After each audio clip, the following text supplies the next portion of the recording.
Compañeros de clase de Ven Sígueme con Benji Monroy, qué alegría el día de hoy poder estar en compañía de muchos y cientos de hermanos por allí dispersados en el mundo a través de la tecnología para poder ser inspirados el día de hoy en esta clase de Ven Sígueme que promete ser muy espiritual. Así que, hermanos, prepárense porque el día de hoy vamos a aprender algo elemental para nuestras vidas.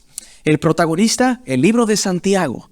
Estamos terminando ya nuestro curso del Nuevo Testamento en esto que ha sido una travesía llena de enseñanzas y de principios y de experiencias espirituales, entendiendo y esperando que ustedes la hayan podido pasar bien en todo este curso de Ven Sígueme. Amigos, sed hacedores de la palabra y no tan solamente oidores.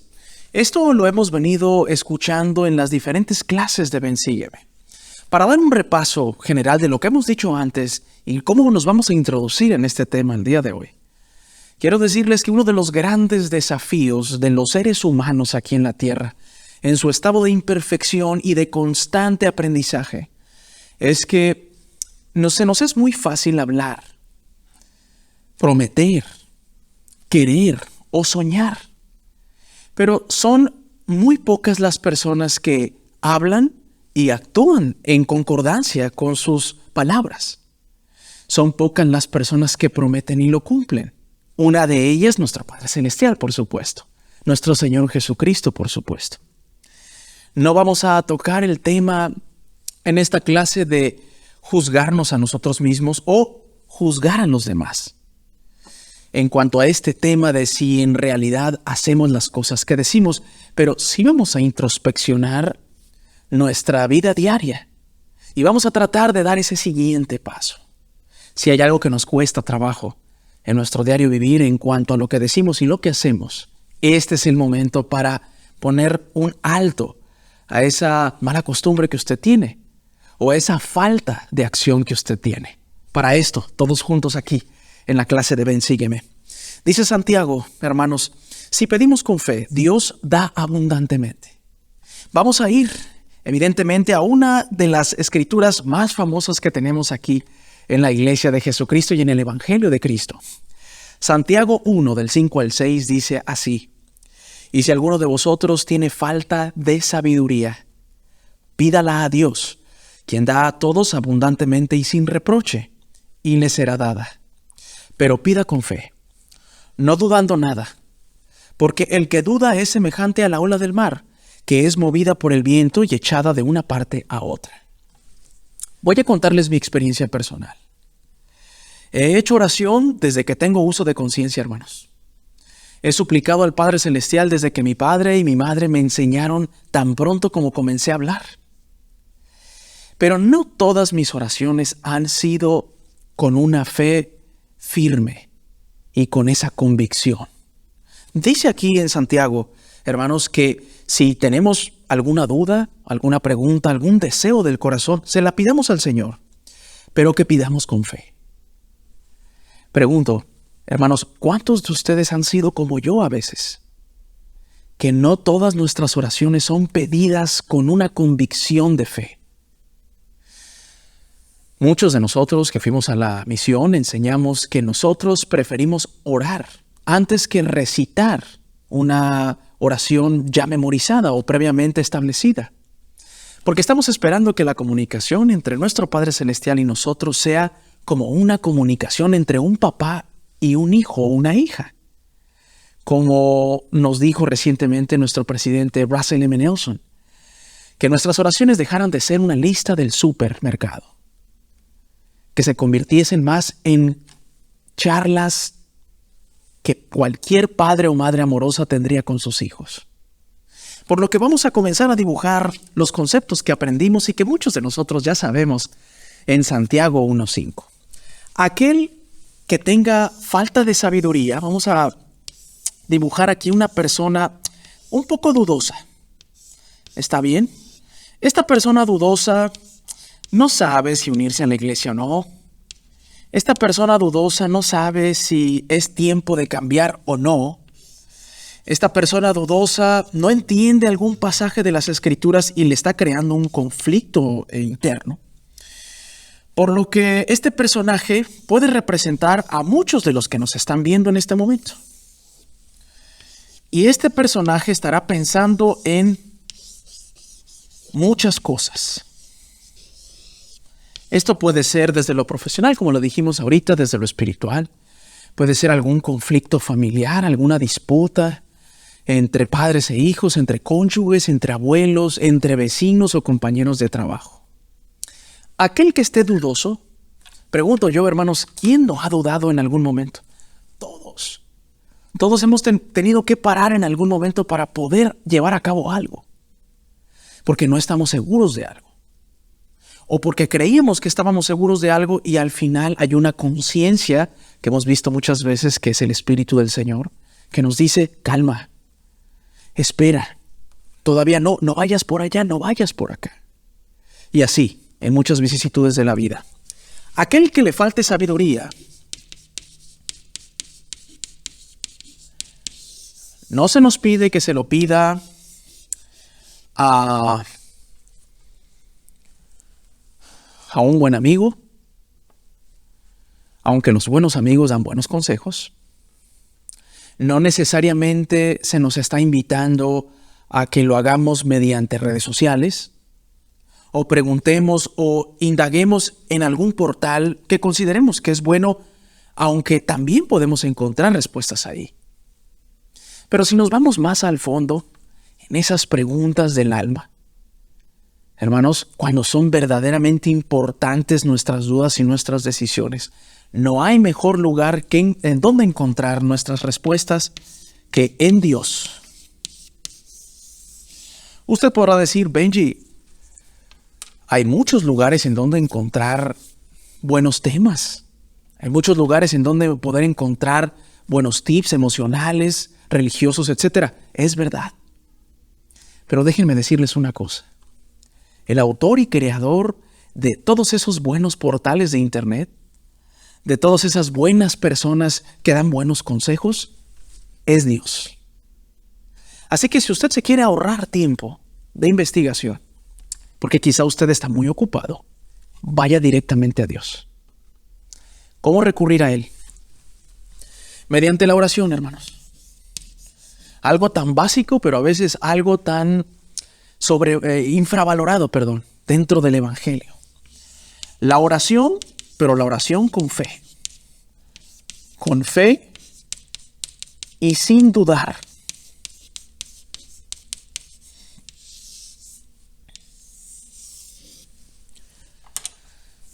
Si usted se pone de rodillas antes de ir a dormir y es dubitativo y no tiene la confianza en que pueda entrar en contacto con el Señor, esa oración seguramente no será exitosa.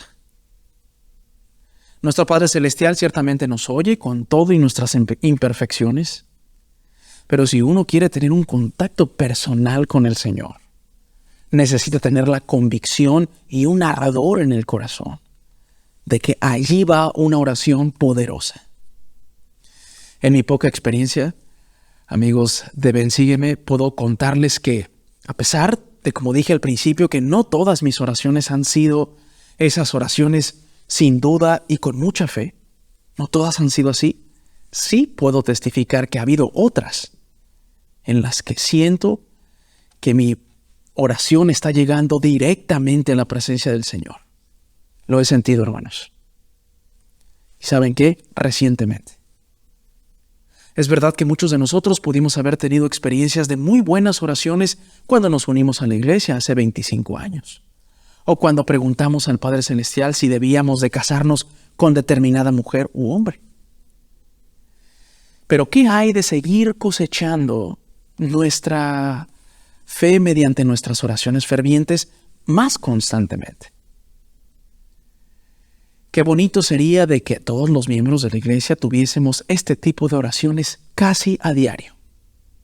¿Es fácil? A lo mejor no. ¿Se puede hacer? Seguramente sí. Y este es uno de los primeros desafíos que nos invita Ven Sígueme el día de hoy. ¿Qué influencia ha tenido en su vida la escritura de Santiago 1:5? ¿Han podido imitar lo que un granjero de 14 años en el estado de Nueva York hizo?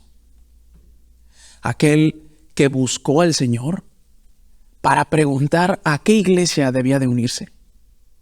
¿Qué impacto ha tenido en su vida? ¿Qué les ha enseñado la experiencia que tuvo José Smith con estos versículos en cuanto a buscar sabiduría con respecto a sus propias preguntas? Hay una palabra que podemos acotar con este dibujo. Hoy en el mundo hay muchas dudas. ¿Saben qué? Dudar no es malo. Muchos líderes de nuestra iglesia nos han dicho que hay que dudar incluso de nuestras propias dudas. Pero las dudas no se quedan allí guardadas en nuestro corazón y en nuestra mente y las sacamos cada que podamos. Los miembros de la Iglesia de Jesucristo de los Santos de los Últimos Días tenemos la responsabilidad de darle solución a nuestras dudas. No es malo tener una duda como el profeta José Smith. No es malo dudar si debemos de unirnos a la iglesia o no, o si debemos de cambiar algo en nuestra vida o no. Lo más importante después de la duda viene la acción. Eso es lo más importante. Hemos visto, como lo dice el título, que no solamente hay que hacer y no solamente hay que oír, sino hacer las cosas. Y en un mundo lleno de dudas, vamos a dibujar un mundo aquí, como lo hemos hecho muchas veces en nuestra clase de Ven Sígueme. Y saludos para toda la gente que nos está viendo en Europa y mucha gente que nos ve aquí en los Estados Unidos y en toda Latinoamérica. Hermanos y hermanas, saludos. El mundo está lleno de dudas. Dudas siempre ha habido, hermanos, pero ahora se ha agudizado porque la información y el bombardeo cibernético que tenemos, que tienen nuestros hijos, nuestros nietos, es mucho más grande que los periódicos o las revistas que usted solía consultar en aquellos momentos, hace muchas décadas. Antes había 2 o 3 o 4 canales de televisión disponibles en la comunidad en donde usted vivió su niñez.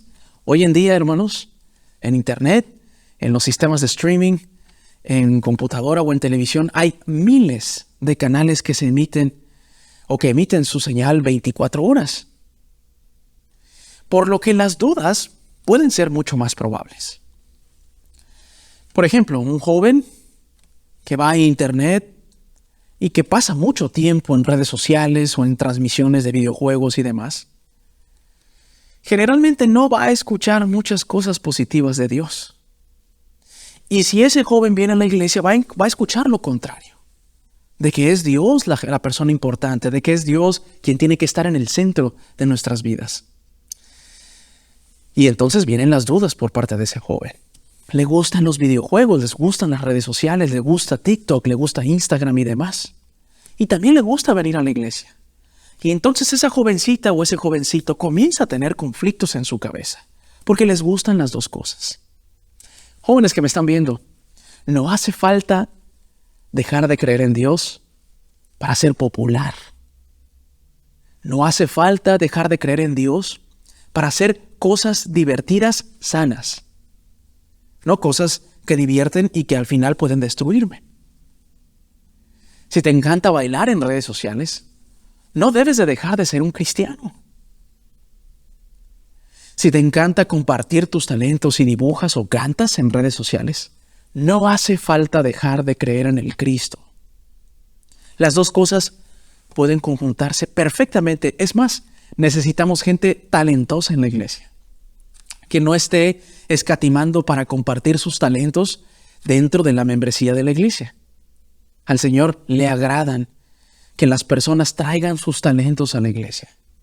¿No es interesante esta reflexión? Es maravilloso el curso de Ven Sígueme. Dice más adelante, hermanos, si perseveramos con paciencia, el Señor nos conducirá hacia la perfección. Para los que estén estudiando junto conmigo simultáneamente en el manual de Ven Sígueme electrónicamente, hay un video de un experimento que se utilizó en los años 60.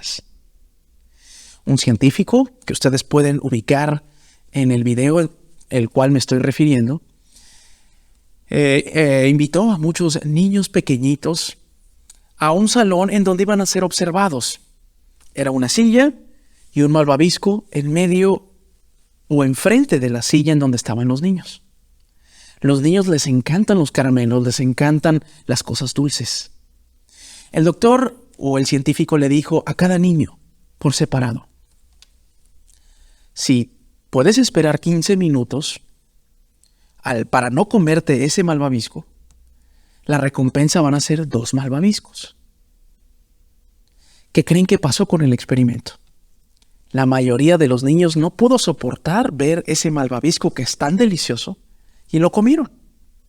Y otros muy pocos niños tuvieron la paciencia de poder recibir el doble de felicidad y satisfacción al tener 2 malvaviscos. El elder Uchtdorf, en este video que ustedes pueden consultar, nos explica que así es la vida, hermanos. El científico se dio cuenta de lo importante que es la paciencia. Y vamos a anotarlo aquí como algo súper importante, un valor que yo personalmente necesito incorporar a mi diario vivir, pero que todos necesitamos incorporar. La paciencia. Esta paciencia es conocida en el Evangelio como la paciencia según Dios. ¿Cuántos de nosotros representamos a estos niños pequeñitos que quieren comer algo ya y que están desesperados? Pero que quizá nosotros, en esa imperfección, no tenemos la paciencia para poder disfrutar de las bendiciones venideras. Un ejemplo puede ser el tema del diezmo. Ha habido muchas personas, incluyéndome, hermanos, que a veces hemos dudado en dar nuestro diezmo porque ni siquiera queremos gastarnos nuestro dinero en cosas que no valen la pena, sino que simplemente queremos que haya alimento en nuestra casa y pagar nuestros servicios y demás. Pero aquel que paga el diezmo, independientemente de lo que va a pasar, es como aquellos pocos niños que esperan 15 minutos, 30 minutos, un día, un año, 10 años, y entonces el Señor, en su sabiduría, la cual da a todos abundantemente y sin reproche, recompensa el doble. Pueden darse cuenta que aquel que decide pagar su diezmo y que la iglesia lo administre para ayudar a los niños que sufren, para ayudar a las personas que sufren cataclismos, para ayudar a que las capillas y los templos estén en perfectas condiciones, para ayudarle incluso a usted cuando tiene dificultades económicas, pone primero al Señor y después espera con paciencia para que el Señor multiplique, como estaba prometido que el científico iba a multiplicar la recompensa para esos niños pacientes. Ahora pregunto yo, amigos y hermanos, ¿hay muchos pacientes hoy en el mundo? Para todos aquellos que viven en grandes ciudades, como en Sao Paulo, en Lima, en Buenos Aires, en la Ciudad de México, en Madrid, en Barcelona, en Santiago, en Ciudad de Guatemala, en Monterrey, en Guadalajara, para todos aquellos que viven en grandes urbes como esta, en la que vivo yo en Houston, los que viven en Chicago, en Nueva York, en Los Ángeles, para todos aquellos que viven en grandes ciudades. La paciencia es un atributo que muy de vez en cuando vemos. Todos están apurados. Todos quieren llegar primero a su casa porque están cansados. Todos quieren llegar temprano al trabajo y van enojados manejando. Y a veces somos groseros al manejar. Todos estamos a veces de malas en el supermercado. Y somos intolerantes a veces si alguien nos llega a rozar mientras hacemos nuestras compras. Los estrés o el nivel de estrés que sufrimos muchos de los que estamos aquí en la clase de Ven, Sígueme, porque vivimos en ciudades bulliciosas con sistemas de carreteras deficientes en donde ocurren tráfico de autos en niveles muy altos. Hermanos, tenemos una salida incluso para poder tener paciencia. Puedo testificar que la única persona que nos puede dar paciencia, hermanos, es Dios. Imaginen vivir en una ciudad tan grande con hijos pequeños y con pocos valores de los que nos rodean. Es difícil, ¿no? Pero que se puede, se puede. Un atributo que en Santiago del 2 al 4 podemos leer en esta manera. Hermanos míos, tened por sumo gozo cuando os halléis en diversas pruebas, sabiendo que la prueba de vuestra fe produce paciencia. La paciencia, hermanos, viene después de la prueba de fe.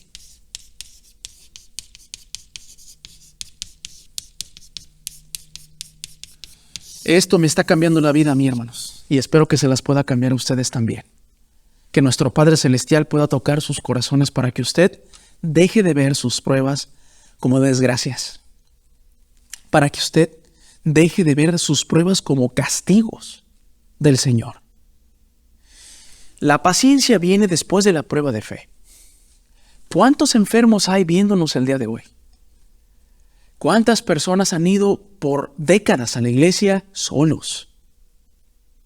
¿Cuántos de ustedes, hermanos, tienen problemas económicos en este momento? La paciencia va a llegar una vez que usted sepa sortear esas dificultades. Sabemos que Dios a nadie deja solo. A nadie. Ni siquiera a Cristo cuando estaba al pie de la cruz. Ni siquiera a Él. Es menester que Dios permitió, y lo vimos en las últimas 2 clases, que Dios permitió que Cristo consumase la expiación en su sacrificio para que Él entendiera todos los dolores y aflicciones, para después poder ayudarnos a nosotros como nuestro Salvador. Entendemos mejor ahora la expiación. Ahora, también tenemos la responsabilidad nosotros, hermanos, de que entender que si usted quiere ser paciente, tendrá que sortear algunas dificultades en su vida.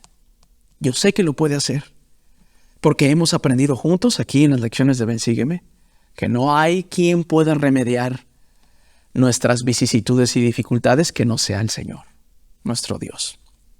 La fe sin obras es muerta, dice más adelante. Vamos a ir, amigos y amigas, a Santiago 2:26. Y aquí dice, porque como el cuerpo sin el espíritu está muerto, así también la fe sin obras es muerta o no existe. Siguiendo y dándole un orden a lo que vamos a ver el día de hoy, vamos a apuntar aquí que la fe es directamente proporcional a las obras. Y vamos a hacer algunos ejemplos a continuación que nos sugiere el manual de Ven, Sígueme.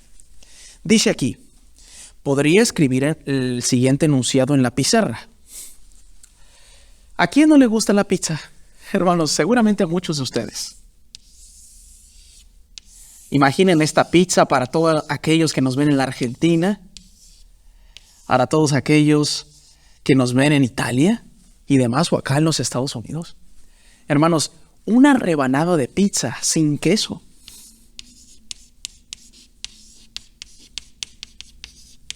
no es una pizza. Es pan con salsa de tomate y quizá pepperoni o algunas otras carnes que le pongamos arriba de la pizza. La fe sin las obras no es fe. La pizza sin un ingrediente esencial como lo es el queso no es una pizza. Ahora bien, ¿a quién no le gustan las hamburguesas?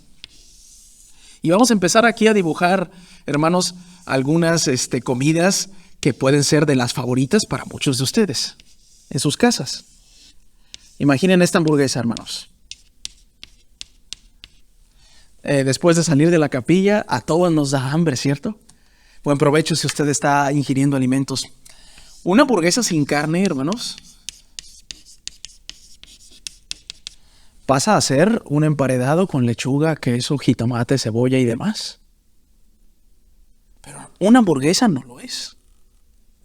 La hamburguesa tradicional que nosotros conocemos lleva una carne. La fe sin acción, sin obras, no existe. Así como la hamburguesa sin su ingrediente principal, no existe. Último ejemplo. Hermanos, para los amantes del fútbol, dibujemos aquí una cancha. El fútbol se juega 11 contra 11 de acuerdo a las reglas modernas del fútbol. Pero si no hay jugadores o no está el balón, que es el protagonista principal de este deporte, usted podrá reunirse en la capilla para jugar fútbol con los misioneros, con los investigadores. Usted podrá jugar con su familia o con los miembros del quórum, de diáconos, de maestros, de presbíteros, o una actividad de la mutual mixta entre mujeres y hombres. Pero si alguien no lleva el balón, hermanos, no hay juego de fútbol. O si no llegan los jugadores y está lleno de balones el gimnasio de la capilla o la cancha de la capilla, no hay quien patee ese balón. De modo que hoy debe de quedar entendido este principio aquí en la clase de Ven, Sígueme, hermanos. El Señor espera que de una vez por todas sepamos que no basta con querer cambiar. Querer es el principio de un cambio, pero muchas personas han muerto con los deseos de querer cambiar.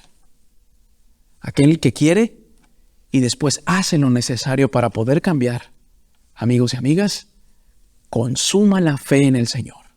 Una fe y una paciencia que viene después de pruebas que hemos tenido en la vida y que todos vamos a tener en nuestra vida. No son estos ejemplos tan sencillos, pero tan fáciles de entender. Hasta un niño que nos vea el día de hoy aquí en Ven, Sígueme podrá entender que por más de que nos encante un taco, hermanos, si el taco no lleva una carne adentro, no es un taco, pasa a ser una tortilla simple con verdura y con salsa y con otras cosas. La fe en el Señor Jesucristo, amigos y amigas, es así.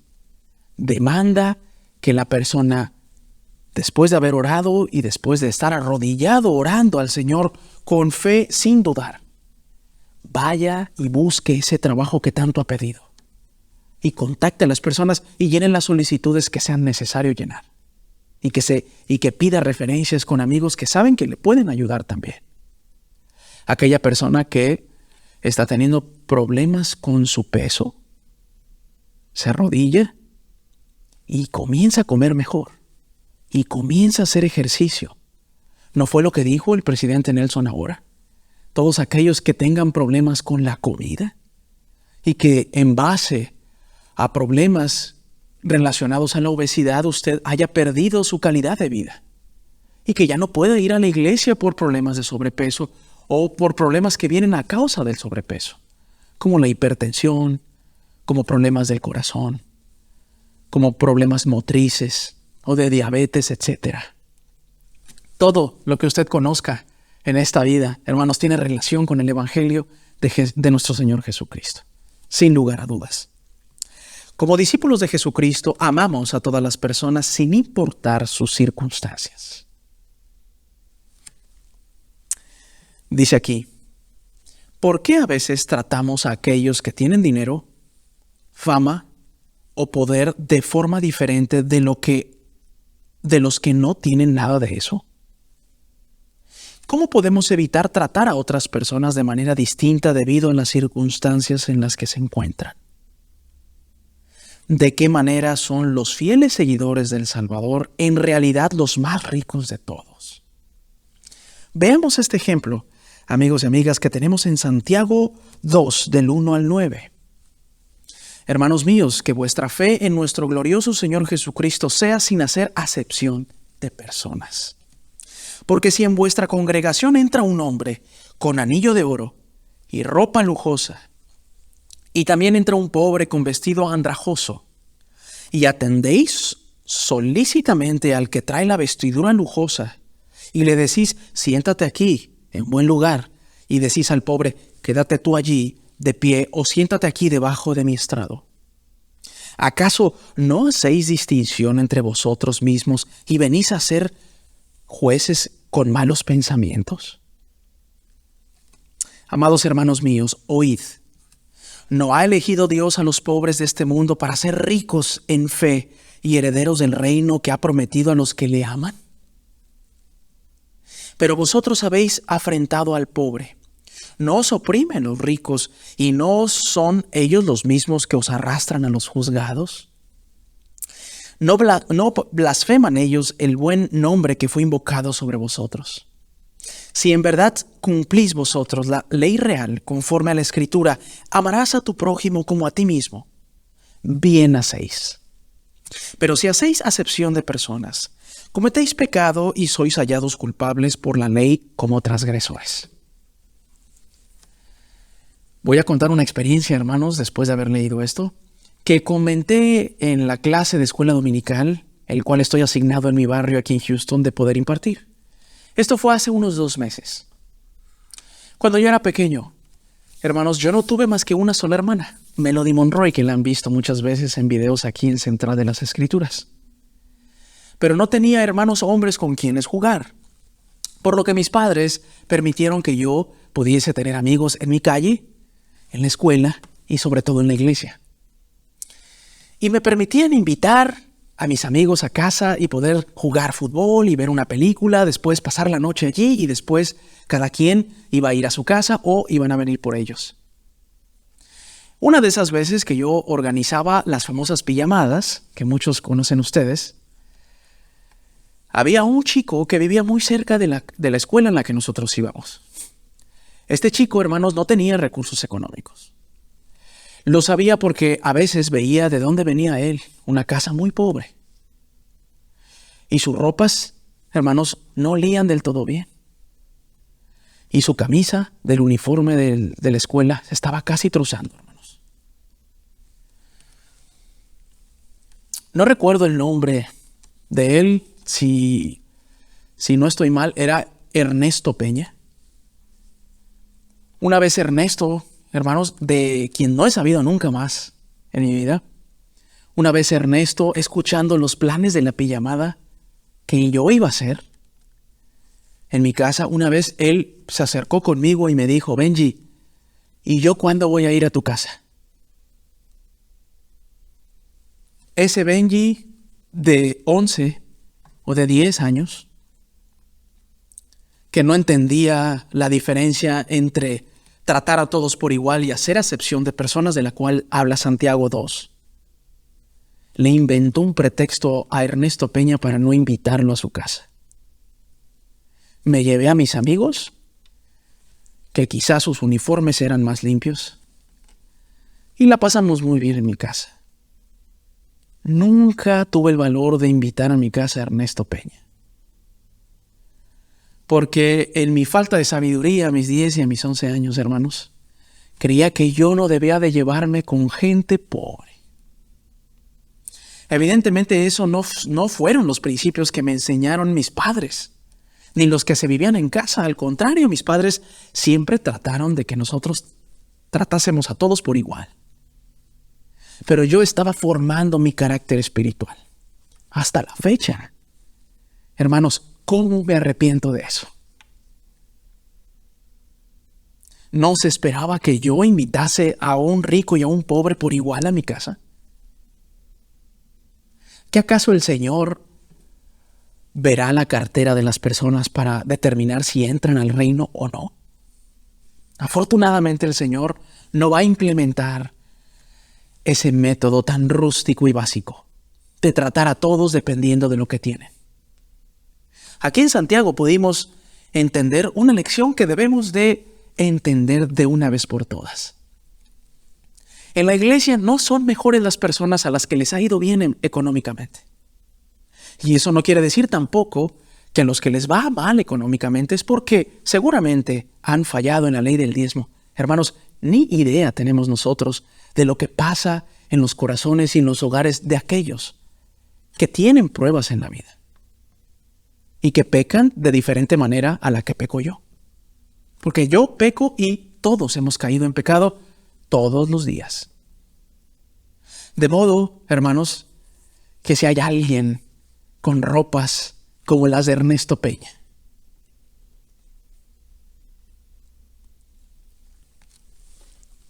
no lo deje afuera. No cometa el error que cometí cuando era niño. Páselo. Páselo a la clase. Dele una bienvenida. Como si el mismo Cristo le estuviese dando una bienvenida a usted. Trate de ayudarle. Si usted tiene un auto y él llega sin auto, vaya usted y dele un ride. ¿Qué tal un día que lo invite a comer a su casa? ¿Qué tal un día usted agarra una camisa blanca y se la lleva al otro domingo? ¿No es eso lo que espera el Señor que hagamos?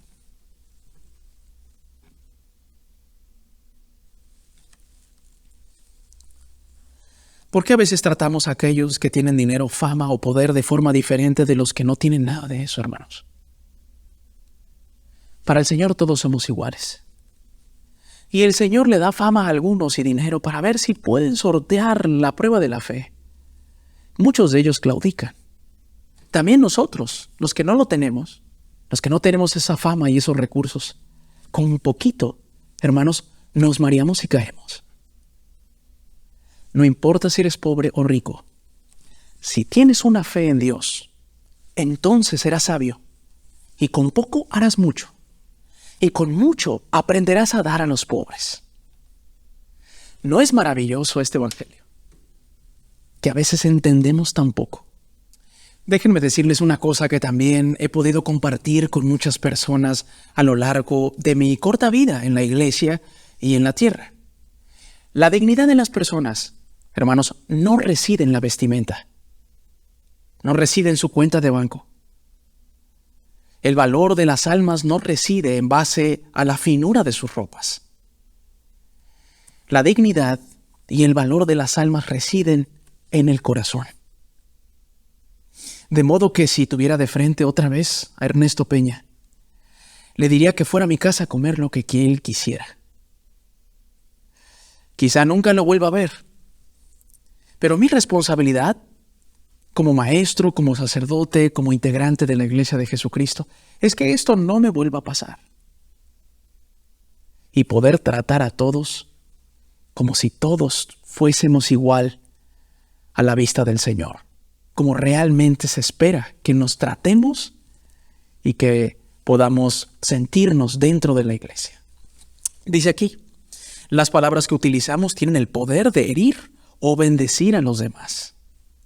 Las poderosas imágenes que empleó Santiago pueden servir de recordatorio y motivación para emplear palabras que elevan a los demás, tanto al hablar como al escribir. Nosotros, hermanos, no solamente interactuamos en persona. Vamos a dibujar aquí a una chica que esté hablando con sus amigas. Esta chica, hermanos, evidentemente no solamente busca a sus amigas en persona, en la escuela y demás, sino que también les manda mensajes de texto y demás.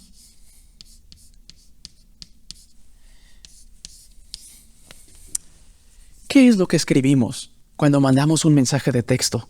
O mandamos un mensaje vía Facebook, vía Instagram, vía TikTok o cualquier otra red social. ¿Es para herir a los demás? ¿O es para enaltecer a los demás? ¿Cómo somos con nuestros hijos?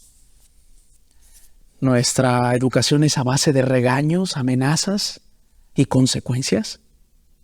¿O tratamos de enaltecer a nuestros hijos en sus virtudes y talentos? Evidentemente, hermanos, toda crianza necesita una disciplina. En la iglesia nosotros vivimos bajo normas elevadas. Cuidamos nuestro cuerpo, cuidamos lo que vemos, cuidamos lo que decimos.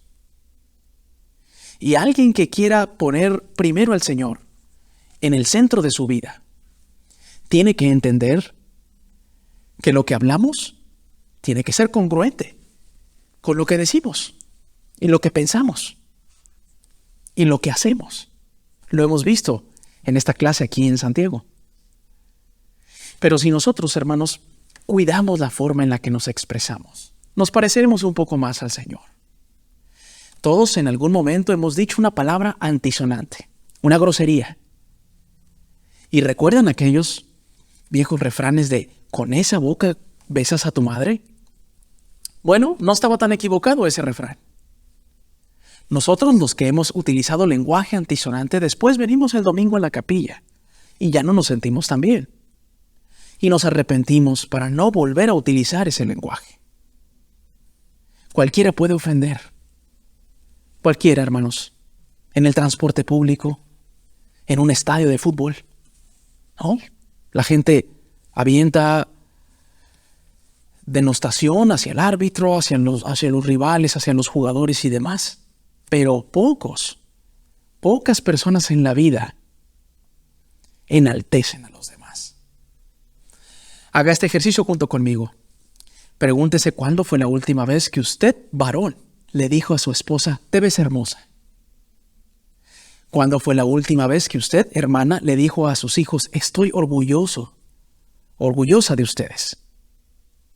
¿Cuándo fue la última vez que usted, hermano, que trabaja con los misioneros en la iglesia, les dijo, Élderes, gracias por servir en la obra, pese a lo difícil que es cada vez que un joven decida venir a servir al Señor? ¿Cuántas veces le ha dicho a su obispo, gracias por el trabajo que usted hace en el barrio? Y así, debemos de sustituir en las palabras de amor por las palabras de odio. Como dijimos, cualquiera puede utilizar palabras de odio. Pero ¿cuántos de amor? Muy pocos. Yo me incluyo allí. Yo necesito sustituir esas palabras que a lo mejor no son groserías, o sí, pero que siempre utilizo quizá para denigrar a los demás. Que utilizo para hacer menos a los demás. O para señalar algún defecto que yo también puedo tener incluso. ¿Qué les parece si juntos, hermanos, aquí en la clase, sustituimos esas palabras de señalamiento por palabras de elogio? Eso fue algo, amigos, que yo aprendí de grande. Quizá muchos de ustedes fueron criados en lugares en donde no se acostumbraba a elogiar las buenas acciones de los demás. Pero ya de grande yo aprendí, hermanos, que uno crece como persona cuando puede denotar en los demás las cosas buenas. Ahora, si se lo decimos con verdadera intención, sin querer aparentar o fingir, hermanos, nos parecemos más a Dios y a su Hijo Jesucristo. Dice acá, ¿de qué manera las palabras pueden ser como un fuego? Bueno, cuando hablamos con odio. En igual de incendiar la conversación, que seamos nosotros esos pacificadores que pidió nuestro profeta hace 2 conferencias generales. Los pacificadores no abundan en el mundo, pero tenemos que pensar de manera celestial, siendo o propiciando la paz en nuestro entorno. Habrá disgustos, habrá molestias, pero aprenderemos a solucionarlas mejor. Esta ha sido la clase del día de hoy, amigos de Ven, Sígueme. Espero que esta clase pueda cambiarle su vida. Lo está haciendo conmigo. Aprendo al igual que ustedes. Amigos y amigas. El día de hoy hemos visto muchos conceptos en Santiago. La sabiduría viene de Dios y se pide con fe, sin dudar. Un atributo como la paciencia, hermanos, viene después de nuestras pruebas de fe. Aprendimos que la fe, hermanos, sin obras, es como aquellos que quieren jugar fútbol sin un balón. Nadie puede jugar al fútbol sin un balón. Por más energía e ímpetu que pongamos. Así nadie puede decir que tiene fe si no está dispuesto a actuar. Ese es un desafío para nosotros como hijos de Dios. ¿Se puede? Claro que se puede. Lo comparto en el nombre de mi Señor y Salvador Jesucristo. Amén.